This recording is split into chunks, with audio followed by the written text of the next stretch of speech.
We're live. Hello, welcome back to Condor Online. My name's Rosie and I'm here with Bernadette from the Shiloh and Pony and Horse Sanctuary. Right. Can you tell me a bit about that, what you do there and stuff? Yeah, well, Horse and Pony Rescue Centre. Horses and ponies we deal with are generally horses and ponies with behavioural problems, or they're wild, so they're completely unhandled. And our role in their lives is to help them to get to a place where they can be rehomed as members of society, where they're useful to people, you know, they can do a job of work. Alongside the horses and ponies, we work with people, and people who are in the same sort of position as the horses, in the sense that life hasn't gone particularly well for them, and they find themselves in a place where they need some help with their mental health. The horses and ponies mirror the people, and we can tell by watching the horses and ponies. So they kind of lean on each other in a way? The horses are like, it's like looking in a mirror. So when you look at your physical self in a mirror, horses can show you your emotional self in exactly the same way as a glass reflects your horse reflection. Oh, that's really interesting. Actually, the reason they do it is because they're prey animals. Yeah. So we are by nature predators. So the easy way to tell if you're a predator or a prey animal is to look at the position of the eyes on your body. So if your eyes are on the front of your face like ours are, like dogs and cats, then you're a predator, so you're a hunter. And the animals who are prey animals, their eyes are on the side of their head, okay, so they can see all around them, so they're always watching for danger. You can see behind them, which we can't. So in order for a prey animal to stay safe, it has to understand the predator, because you have to know what the predator's thinking if you're not going to be eating for lunch. Yeah. So that's the science behind it. Okay, that's so much interesting than I thought it was, because that makes sense. Like that just makes a lot more sense than it did. Can you tell me about the Tom Harrison organisation, which it's for ex-service men and army veterans, isn't it? Yeah. So Tom Harrison House are one of our clients. We've been with them since they started. Tom Harrison House work with ex-military and blue lights personnel, so police, ambulance, fire. And they work with people who found themselves in addiction. So the people in Tom Harrison House are on a 12-week programme where they recover from their addiction. They have been probably the most successful organisation in the UK in terms of managing to get people into recovery and stay in recovery. Yeah, I've heard about the amount of success stories now, because obviously the stress and the anxiety caused by a lot to do with the military services, I can imagine. Like it's obviously going to leave you with a lot of PTSD, which is so common, PTSD nowadays, like, and it causes like bipolar depression, anxiety mainly, and those things stop you from doing your day-to-day business. It stops you from living your life. So obviously something like this could be really helpful to somebody who's been through that. In the case of Tom Harrison House, all of those things you've just mentioned often are what leads people into addiction. Yeah, exactly. Because you have to find a way to bury the feelings, and that's what happens. So, primarily Tom Harrison House work with addiction. We work with all of the mental health issues. There isn't any mental health issue that we don't work with. Yeah. We don't only deal with addiction. But as I say, the Tom Harrison House programme is based around addiction. So with that programme, what we do is each of the service users partners with a horse, so they all have their own horse. Oh, okay. And they spend the 12 weeks, so they're with us for half a day every week for their 12 weeks. And in that 12-week period, they build a relationship with the horse around the horse's issue. So when they choose their horse at the beginning, we let them know what the situation is with the horse, why the horse is with us, and what the horse needs to work on. and they work on the horse's issue. So it's kind of putting the horse before themselves and focusing on them. Yeah, in a way. And like subconsciously they're getting better and it's helping them as well. There's a feel-good factor in helping somebody else anyway, isn't there? So it takes the focus off yourself and allows you to focus on somebody else and the fact that somebody else needs something. However, because horses mirror people, we can watch the horse and we can tell by watching the horse what's going on emotionally for the person. Because we all learn to put a front on, don't we? We all do it. Yeah. So we all have our public persona that everyone sees, but the horse doesn't see that. The horse sees the real person who's behind that.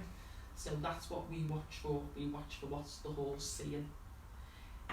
How do you tell what kind of behaviour qualities do the horse start showing? So horses have a language, Yeah. which has recently been discovered by one of our patrons, a guy called Monty Roberts, and he's entitled The Language Equus. It's silent, so horses speak using a sign language, but it is a discernible language, so you can actually tell by what the horse does in its actions. You can tell what the horse feels and thinks. Yeah. By what the horse is saying, because they are saying things. That's amazing. We just haven't really noticed in history, but now we know. So that's amazing. And there's what it's called equine therapy, yeah. And there's how many different types of equine therapy is there? Because there's not just one, is there? No. Well, the one that we use is based upon the horse mirroring the human. But not all of them are. So you were talking about like the feel good thing. Yeah. So there's some of the therapeutic interventions are based around people just spending time with horses.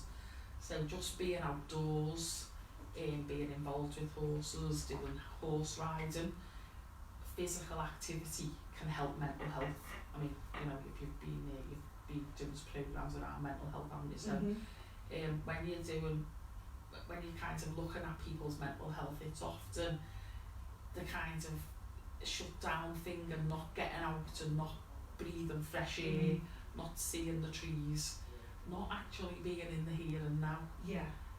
It's all the things you spend Get time detached, don't you? Exactly, but you spend all your life in your head instead of outside your head, is what tends to happen. So some of the therapeutic interventions are based around people just being outside, doing some activity that's different to what they will have been used to. Because it takes your mind off, it keeps you busy. You're doing something rather selfless, I think, and it's but you're also getting something from it as well, so it's good on both parts. I really like the idea, and I said to you before the show that I want to come down, and I definitely will. Yeah. Sounds amazing. You said to me that you help children as well, that a lot of children come to your sanctuary. Yeah, so we have young people who have been excluded from mainstream education largely. So they come to the sanctuary as part of their education programme. So our role there is to re-engage them and get them to kind of often understand themselves. When a young person's angry and violent, it's usually that's their way of shouting because something's wrong, and they don't know how to express what's wrong.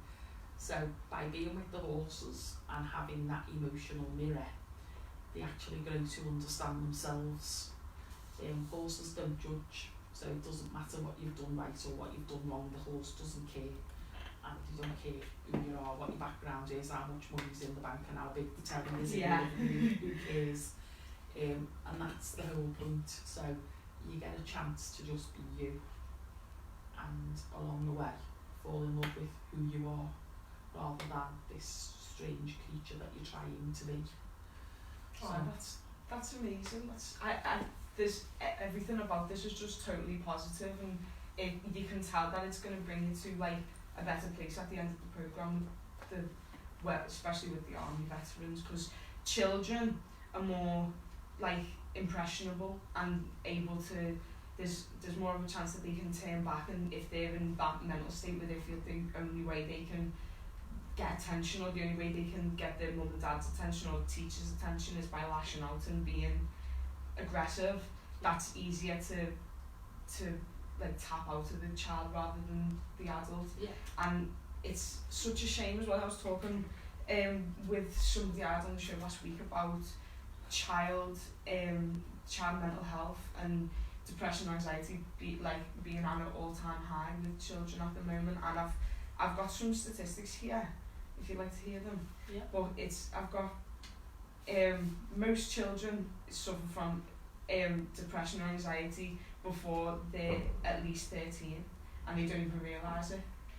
And most 7 to 18-year-olds suffer with depression and anxiety, PTSD from family difficulties, bullying, abuse, and just family history. And that is without specific scenarios and specific like traumatic experiences. That's just natural. That's just what we're dealing with in this day and age that most kids go through. So having something like this, an escape, and we need to get it out there. That's something. I think we live in a society at the moment, certainly in the UK, where we're very driven by consumerism. Mm-hmm. And I think young people, that's the only world they've known. And to always, as I said before about the big tellies and everything, Yeah. I mean, I kind of said that as a little bit of a tongue-in-cheek thing, but there's a lot of truth in it. The best phones, you've got to have the latest phone, you've got to have the latest It's a big competition. and they're constantly under pressure, and then all that's the under pressure to achieve. So everything that we do in schools is driven by targets, which the school has to achieve in order to be funded, and that's how we seem to live. But we don't seem to go out of our way at all to recognise who someone is, mm-hmm. and what good they are, and what part they play in the world, and their uniqueness, and how special and what gifts they've got. That seems to be getting forgotten. Yeah, definitely. And what we're trying to do is bring that back. It's gone from like humane and personality values to materialistic values, and it's all well and good talking about it and saying this is wrong, we need to change it, but how are we going to change it? What are we going to do? Where are we going to start? Who are we going to tell that we want to change it?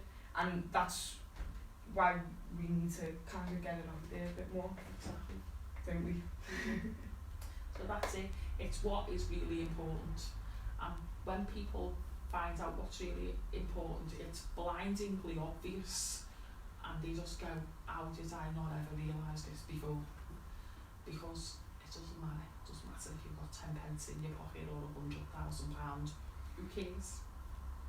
As long as you're kind and you're willing to put other people first, and nowadays it's kind of with the materialistic values, you're losing sight of your physical health and your mental health, but you're focusing more on your physical health, and like the just down to the food you eat and the people you surround yourself with.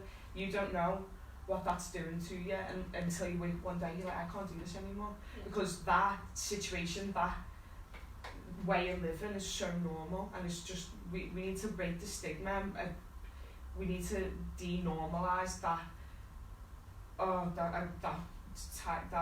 like being tired and the depression and the anxiety that comes from literally just living day to day. So horses live, what do you say, they live in the here and now. Yeah. They have got now. So they learn from what happened yesterday and last year and all of that. They learn from that, but they don't dwell on it, and they don't spend their lives thinking about what they're going to do tomorrow, because you don't know you've got tomorrow. So it's okay to make a plan, but don't fall in love with it. Mm-hmm. And that's the key. It's being able to plan what you're going to do for the future, but if it doesn't happen, it doesn't matter. It was only a plan.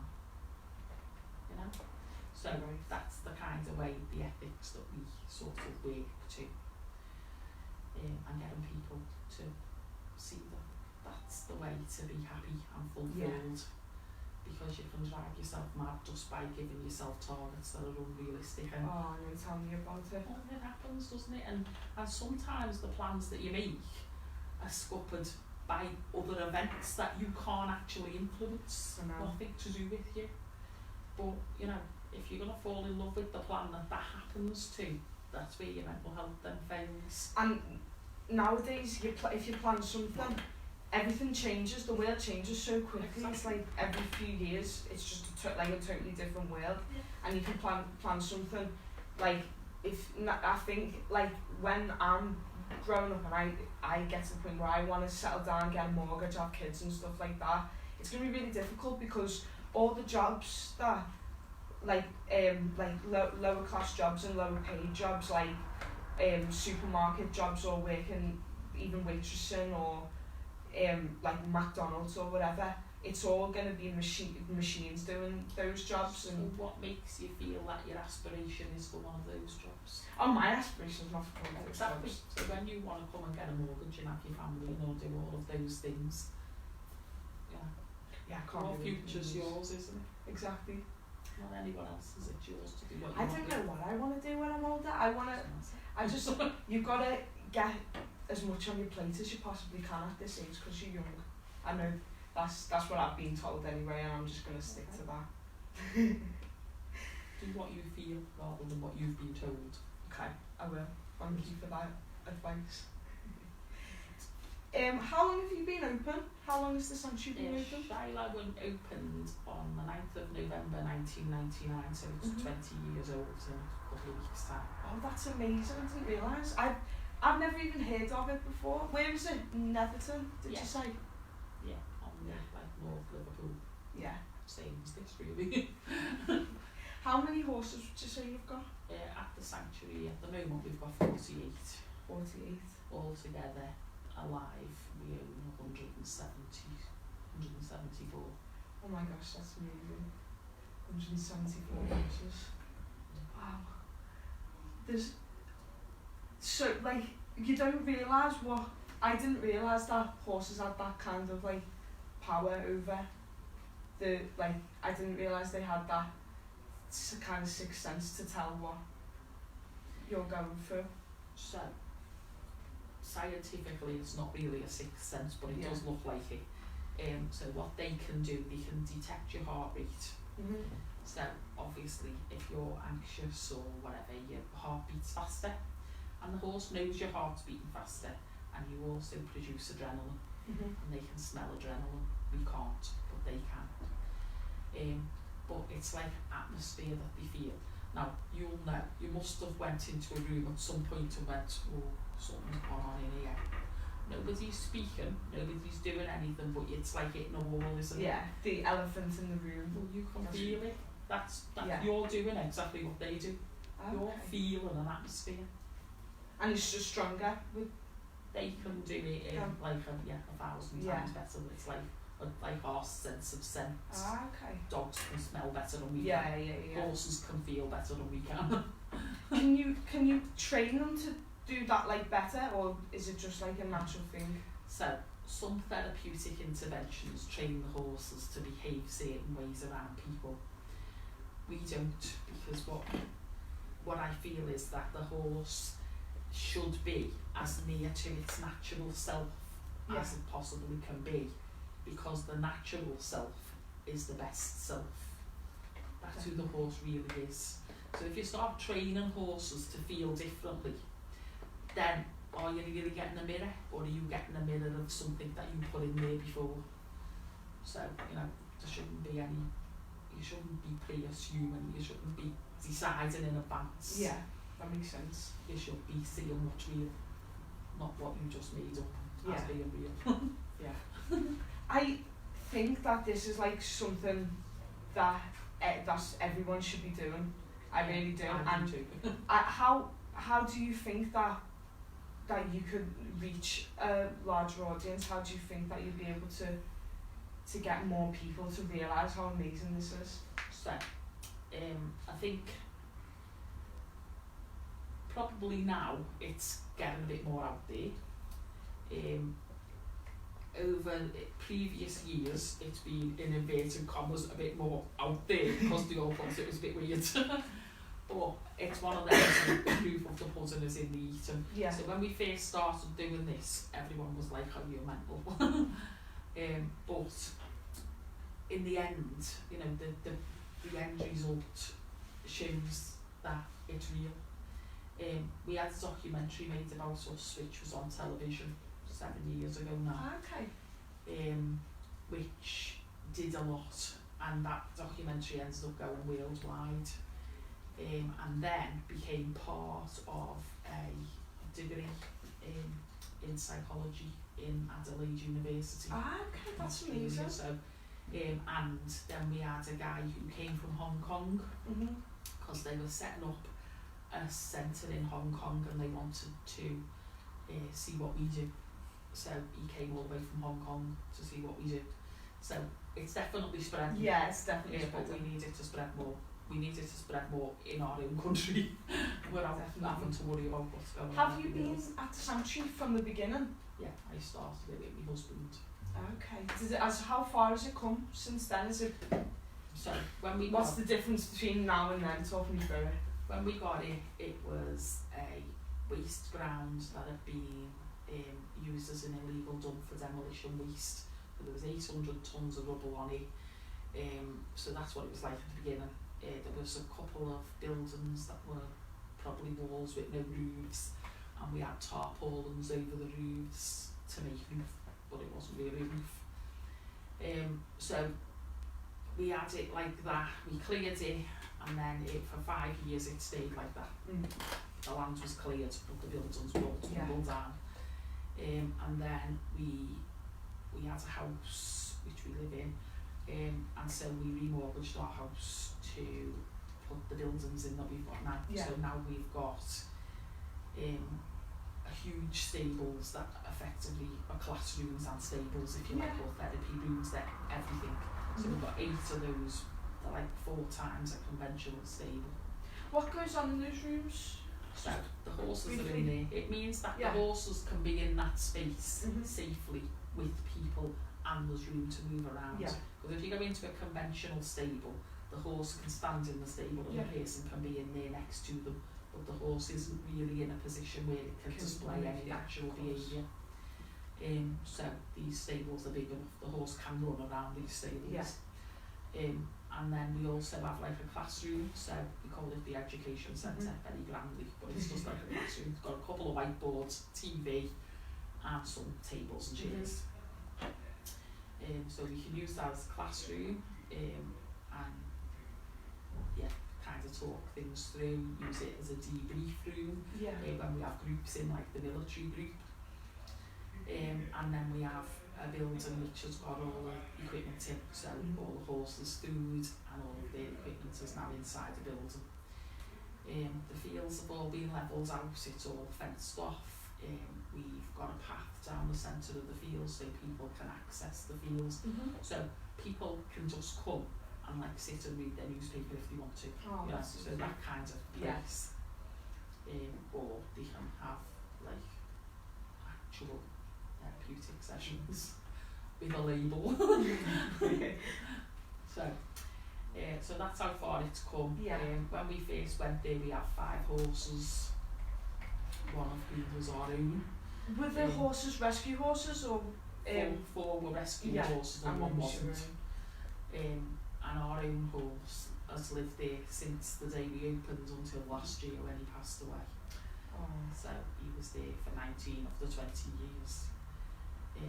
So yeah, you know, it hasn't been easy. It still isn't easy. But thinking about how many people you must be helping and will help, it's incredible. I know that, you know, I'll sit with my cat, I'll be stressed out coming in the house, or hot-headed, and I'll sit down with my cat and I'll stroke her and I feel fine afterwards. And to be able to like do that on a weekly basis, it's better. It sounds like it'd help me more than like a counsellor or something like that would. Because it's just being with something that's, as you said, it's not going to judge you and isn't like, it's not opinionated, it's not part of this social thing that we've got. I think The way, well, sometimes counsellors bring clients to us because they kind of block, because of course part of our defence mechanism as human beings is to sometimes not tell people what we feel. Yeah. Because, you know, especially men. So of course it depends how you've been brought up, doesn't it? So if you bring up a boy and keep saying, don't cry, you're a boy, don't cry, you're a boy. Yeah. By the time he grows up, he thinks he doesn't feel any emotion at all. Exactly. So when they go to a counsellor, trying to tell a counsellor what they feel like, it's not possible to do that. And sometimes actually deliberately don't tell the counsellor because some trauma has happened, which is a deep buried secret. Yeah. Because that's links in with one of the statistics I've got here. 20.6% of men have suffered with suicidal thoughts or actions. Yeah. And self-harm as well. And that is a classic example of bottling things up and not having an escape or a way out. So when we have a person as an individual, the first session is a discovery session, and we just get them to be with their horse and to think of maybe 5 or 7 things that really matter to them and give it a label. They don't even have to give it the right label. So, you know, they could have an issue with their father, but they could call it a star. Yeah. It doesn't matter. As long as when they say the word star, they think about what the issue is. Yeah, and we get them to walk around with the horse and say these words. Now, when they say the words that are big things to them, kind of hits them in the gut, the horse will stop and refuse to move. So we know that when he says star, whatever is behind that word is a big problem for him, because the horse can't deal with that emotion. Just like, I can't do this. So then it gives us a clue as to how to kind of progress the sessions. So it's all bespoke, but a counsellor, human counsellor, wouldn't be able to do that. Yeah, exactly. Because they wouldn't know, they wouldn't be able to tell. Are you able to give the patients like feedback and stuff from?